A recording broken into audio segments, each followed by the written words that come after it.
What's going on, everybody? Welcome back to the channel, and the time has come. Happy New Year. And if you guys already saw my most recent video, you know that I've already done my top 10 worst of the year. And so it finally is time to talk about my top 10 best of the year.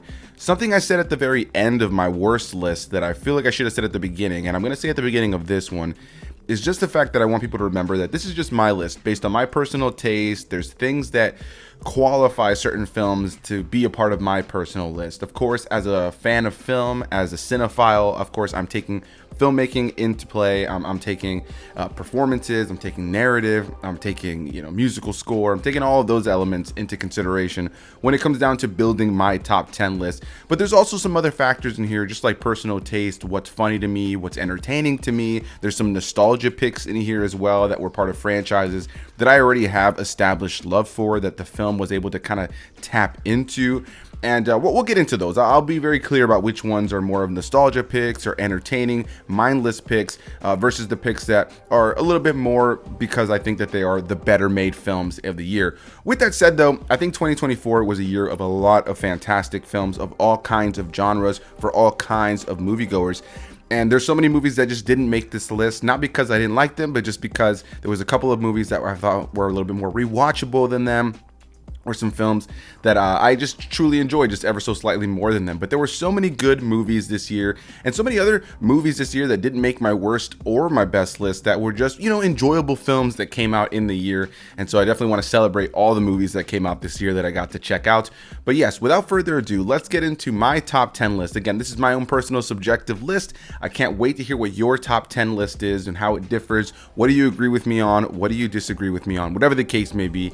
And similar to what we did last year and what we just did with my worst video of this year, we're going to do my honorable mentions, which will be my 11 to 20, counting from 20 to 11. We won't spend too much time on these picks here, but then we'll get into my top 10 best movies of 2024.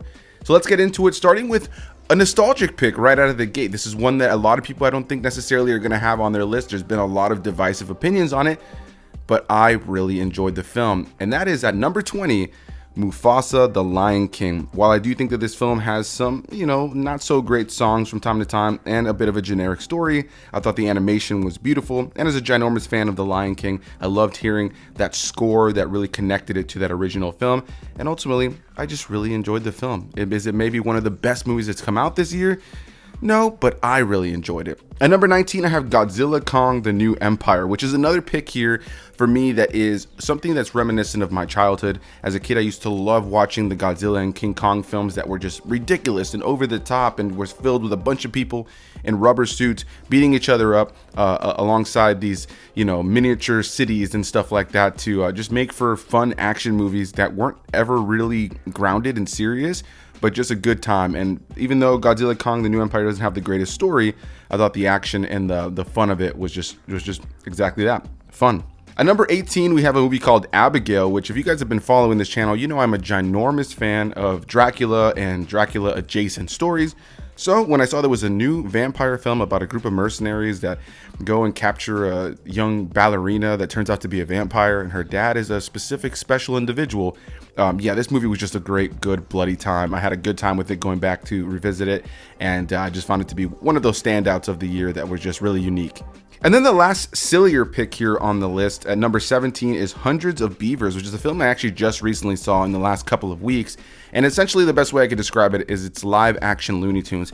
This is the film that you're either going to really enjoy or absolutely dislike. I've seen some people say it's one of their least favorite films of the year because they just weren't able to get into the slapstick, silly humor of it. For me, this is easily one of the most creative and inventive films that I saw this year. And if you go to places like Letterboxd and some other places with scoring, there's majority of the people have given this a really high reviews because I do think it is without a doubt one of the most unique films I have ever seen in my entire life. Now we're going to move into what I think are the better films of the year in terms of prestige, in terms of filmmaking, with number 16, The Brutalist, which is a film that is easily maybe the most ambitious film I've seen this year, clocking in at over 3 hours long with an intermission in the middle of the film. This is easily one of the best made films I've seen this year. The cinematography, the look, the feel, the vibe, the performances, Adrian Brody, Guy Pearce, the entire cast just gives a phenomenal performance. I really love this film in so many ways. I wasn't absolutely enamored with how the film ended, which is why it's all the way up here at this point in the list, but I do think this film is absolutely worth your time if you're a cinephile, and easily one of the most ambitious films that I've seen in recent years. At number 15, I have Sing Sing, which was a fantastic film. Colman Domingo gives an award-worthy performance. Really enjoyed this film. It's emotional, it's funny, it's serious, it's dramatic, and it's ultimately something that you leave the theater and you're thinking about those characters and that story for quite some time after the movie is over. At number 14, one of the best horror films of the year, without a doubt, The Substance, which easily was the best body horror film of the year. I thought it was going to be the most gory film of the year until Terrifier 3 came out, but Demi Moore and Margaret Qualley absolutely killed it in this film, as well as Dennis Quaid. Love this film, without a doubt, one of the most unique films that came out this year, and certainly one that I'm not surprised to see on many people's favorites of the year list. At number 13, we have another horror film that I really enjoyed and I was a little bit late to, which is Late Night with the Devil, starring David Dastmalchian. And I really thoroughly enjoyed this film. It takes us back to an old TV talk show kind of thing where things start to go awry on Halloween night. It's super interesting, it's funny, it's entertaining. I was never bored while watching it, and it's easily, again, one of the most unique films I've seen this year. At number 12 is The Wild Robot, a film coming from DreamWorks, an animated film based on a book starring Lupita Nyong'o as a robot who finds herself becoming the mother of a young little goose. And yeah, I found this to be an incredibly heartwarming film. It's a film that can be predictable in areas, but is beautifully animated. Easily one of the most beautiful films I watched this year, especially in the animation genre.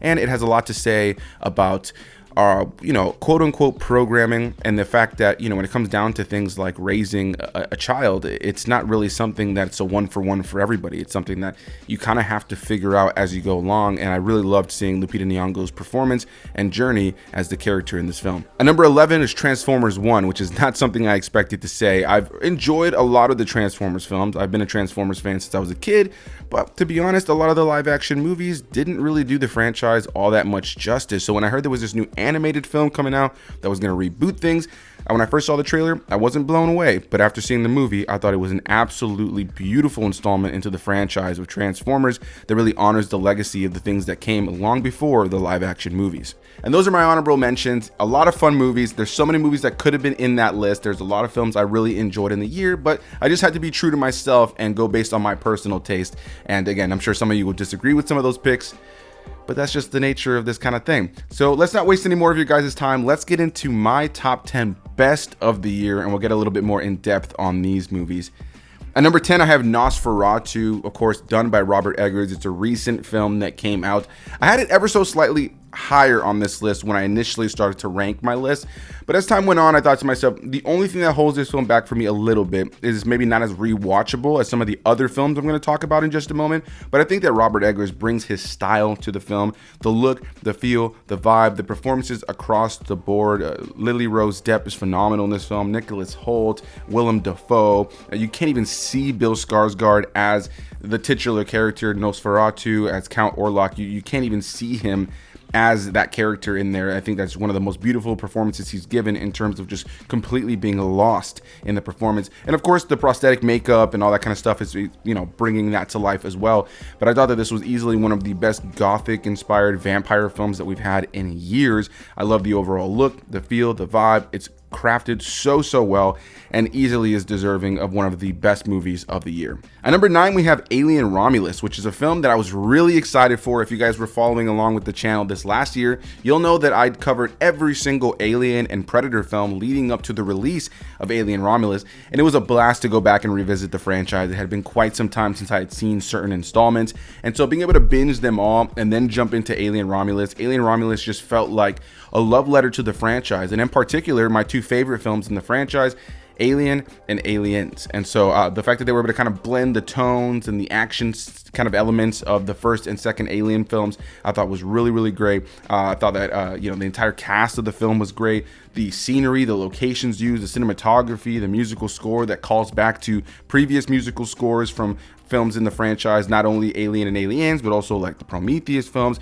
and the way that this film was also able to kind of merge those storylines. I think in a lot of ways, for some people, things like Prometheus and Alien Covenant feel fairly disjointed from the rest of the franchise, and I think that this film did a great job of being able to kind of play with the lore that Ridley Scott was building in Prometheus to kind of expand upon things, especially with the big hybrid that you see at the end of the film, which was also all done practically. This is a film that is gorgeous to look at. It's got incredible practical effects and puppetry and animatronics, and it just, everything is just so beautifully caught in camera in this way where the locations, the set design, everything feels so tangible. And in a world where sci-fi films and a lot of horror films sometimes can be CGI heavy, it was nice to watch one that felt so practical, and without a doubt was one of my favorite theater going experiences of the year. I'll never forget that I went to go see this in theaters the first time, and I had to pee so bad about 30 minutes into the movie, and I just could not get myself to move from that seat because of how engaged I was in the film.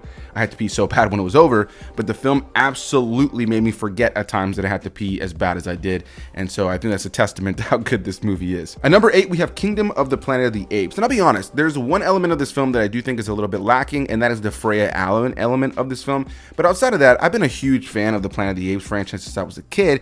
But when they started doing the newer films with Andy Serkis as the character of Caesar, I was just blown away by what they were able to do with motion capture and CGI, and each of those films got better and better when it came down to the visual effects. And this film is able to follow suit with some beautiful visual effects, easily some of my favorites in the entire year. I thought the characters they introduced here were really cool, especially the main character Noah. I think Kevin Durant as the big villain of the film was great, and I loved kind of seeing them on their press tour as they were, getting into character outside of the mocap, showing what they were doing. I thought that the overall look of the film, the action of the film, the adventure was tons of fun, and by the time I got to the end of the year, it was just one I looked back on incredibly fondly, and it's one that I could see myself revisiting many more times, and I saw it a couple of times in theaters. And number 7 is another film I recently saw, and that's A Complete Unknown, which I've seen some people surprisingly give it some lower scores on Letterboxd, some people that I know, and so I saw it long before most people that I know got to see it. I got to see it at an early press screening, and so I was able to just kind of build my own opinion based solely on myself.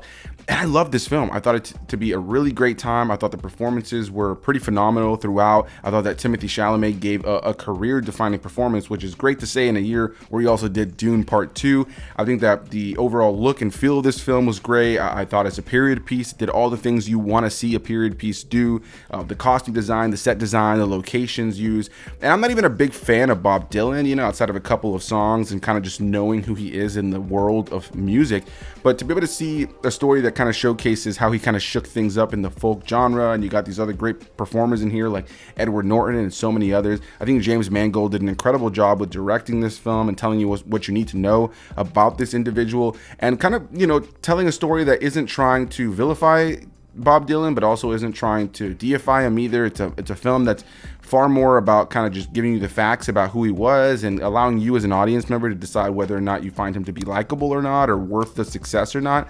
And it's nice that there's characters in the film, or there's people in the film that, because it's based on true story, that were either so on his side or so against him. And I think that a film like this allows for you as an audience member to kind of make up your own mind on how you feel about the lead character, instead of it feeling like, okay, well, I'm supposed to like this guy. Instead, you can be like, I'm impressed by what he's doing. I can really appreciate how he's shaking things up, but do I like him? I think that's really dependent on you. And I just think it's a really well-made film. By the time I left the theater, I was really impressed by how well made it was. At number 6 is The Fall Guy, and I honestly think I'm going to be one of the only people that have this on their top 10 list. This is a film I saw a couple of times in theaters that kind of just became a beautiful comfort watch.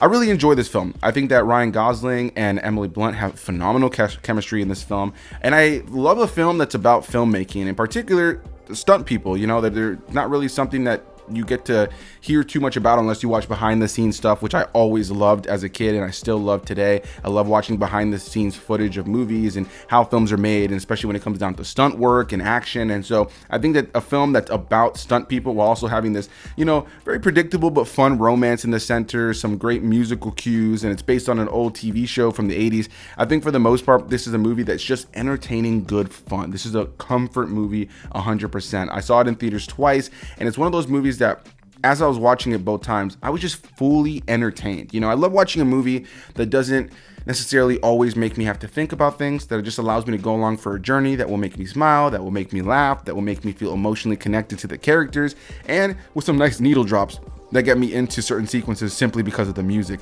I think this is just a fun popcorn film, and that's why it's so high up on my list. I think it's great to, have films on my list that I think are these critical masterpieces, or these things that I think are these beautiful film pieces of filmmaking that are super unique and stuff like that. But let's be real, some of these films I've already talked about are maybe a little bit slow, or maybe something that's a little bit gruesome at times, something that needs a little bit more of a I'm in the mood to watch this. For me, The Fall Guy is so high on this list because it's not only a fun, entertaining, and just flat out enjoyable film for me, but it's also the kind of film that I could see myself throwing on at any time and never really having to worry about if I'm in the mood or not to watch it. And I just really enjoyed it. I found it to be a really good time. And now we're going to get into my top 5, which is where it starts to get a little bit more emotionally connected to what we're watching here. And that is Inside Out 2 at number 5. Now, I love the first Inside Out. I talked about it when I reviewed it years ago, but I love that film. I think it's an absolutely phenomenal film, arguably one of, if not Pixar's best.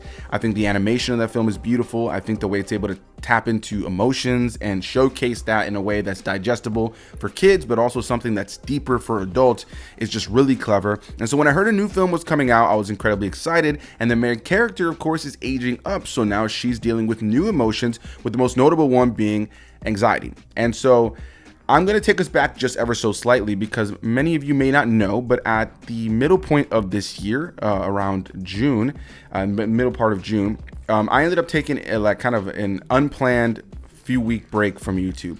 And when I came back, I explained that I was having some medical issues. And the short and sweet of it is that I ended up kind of getting so burnt out in life and so high-strung with my self-hatred. If you're a close friend of mine or one of my YouTube peers who I've talked to about this before, I've mentioned it in certain videos, but it's been a while. Many of you may know that I deal pretty heavily with depression and anxiety and self-hatred. And so I was kind of just ramped up in every possible way on that level. Like I was just at an all-time high of hating myself, of feeling depressed, and of being anxious about every little thing, whether it be YouTube, whether it be work. I wasn't sleeping well. And this all inevitably led to me having essentially nonstop panic attacks. My body decided to take over and just do whatever it wanted. And I was waking up at all hours of the night and all hours of the day with my heart racing as if I was in the middle of a marathon. I couldn't keep food down. I was throwing up like crazy. And I got to a point where I was trying to stop it. Of course, now it's happening, and I'm like trying to calm myself down and just remember that life is good and hold on to the good things and not worry so much.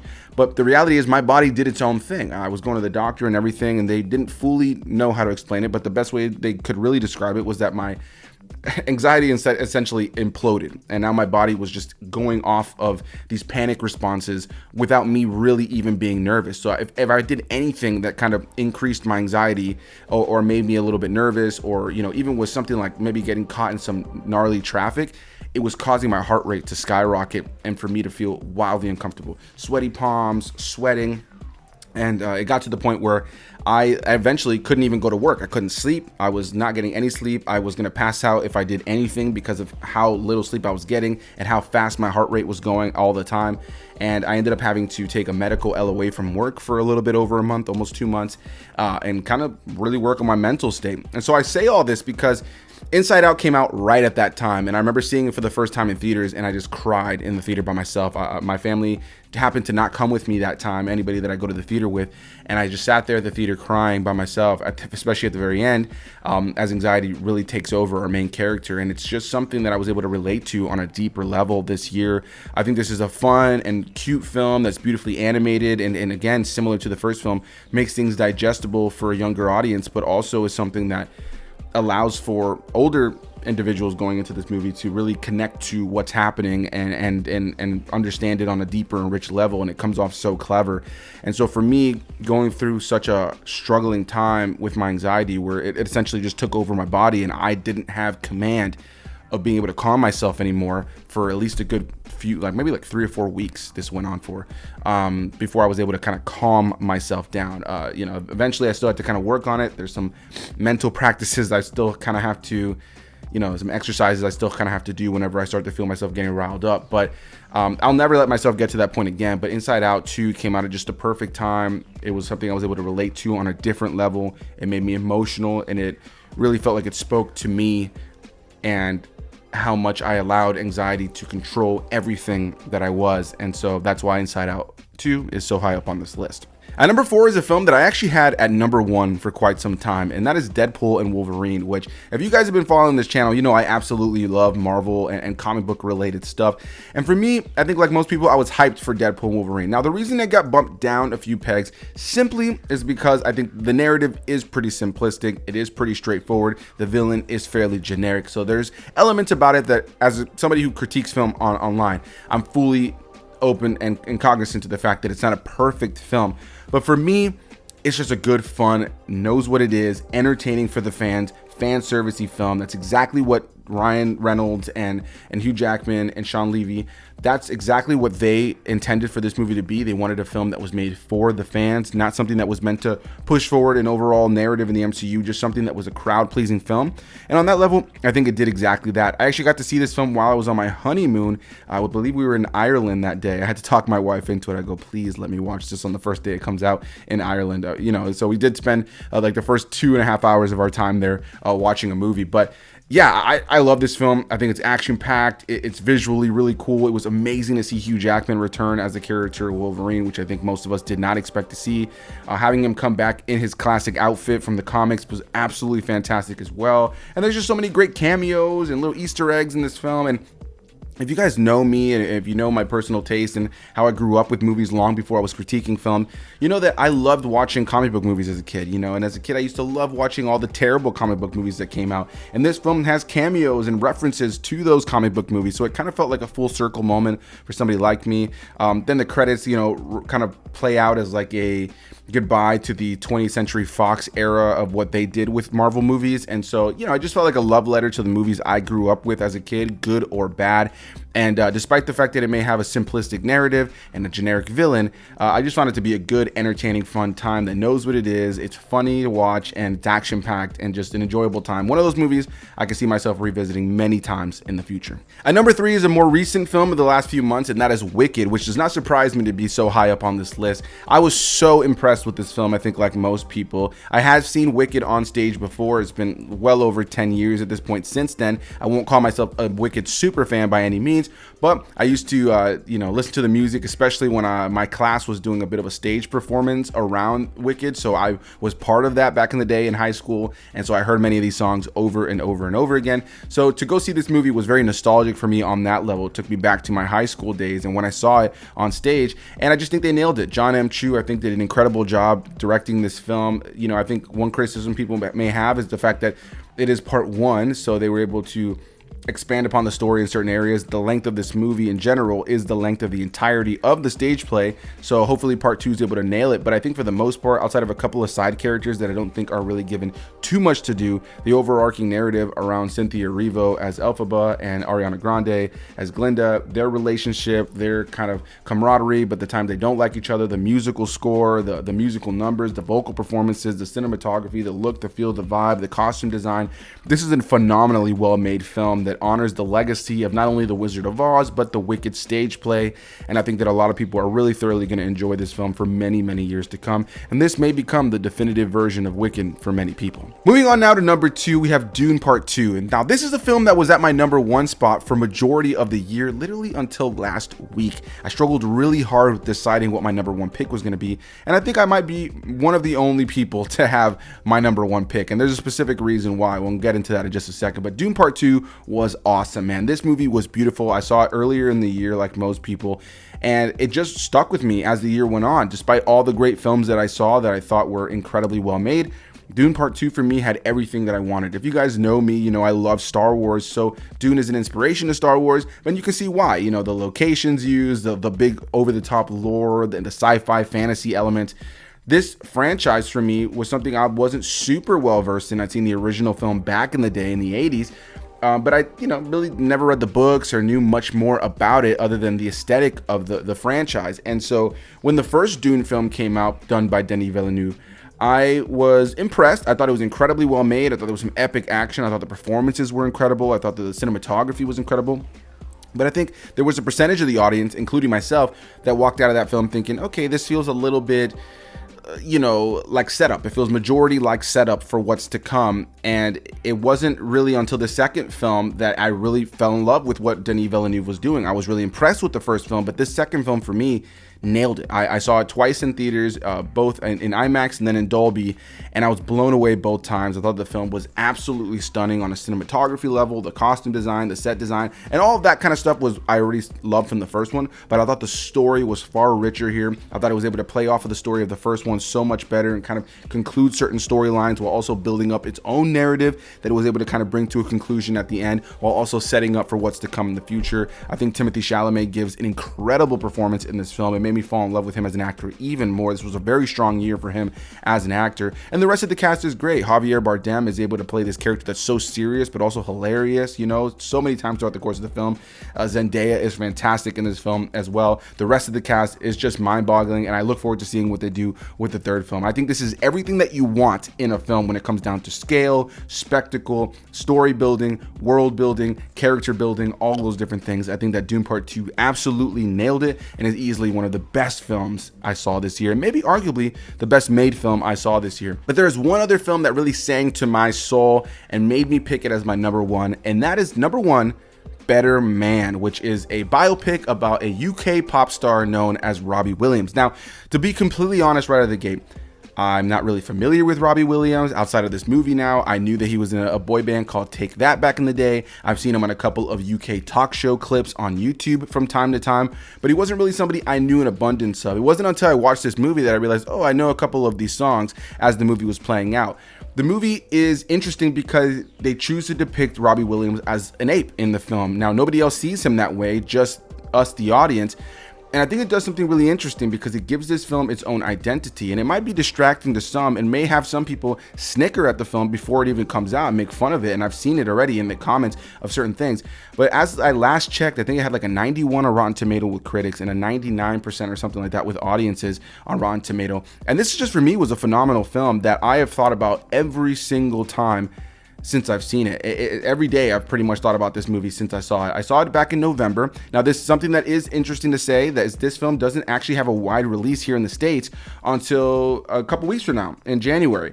But the film did, you know, send out digital screeners to critics over the course of the last part of 2024 and early press screenings. So that's how I saw it. I actually saw the film twice in 2024. So some people may consider this film to be a 2024 release because of its limited theatrical release as well at the tail end of December, but it technically doesn't officially come out until January. So because of that, I'm going to disqualify it from my thoughts and my reviews for 2025. It'll be something I consider as a 2024 movie, but I will totally understand when people consider this a 2025 movie as the years go on. But I got to see it twice in 2024, and I already have another press screening that I'm RSVP'd for, and I'm going to get tickets to see it again when it comes out in this area. This film for me was just stunning on all levels. I thought the performances were great.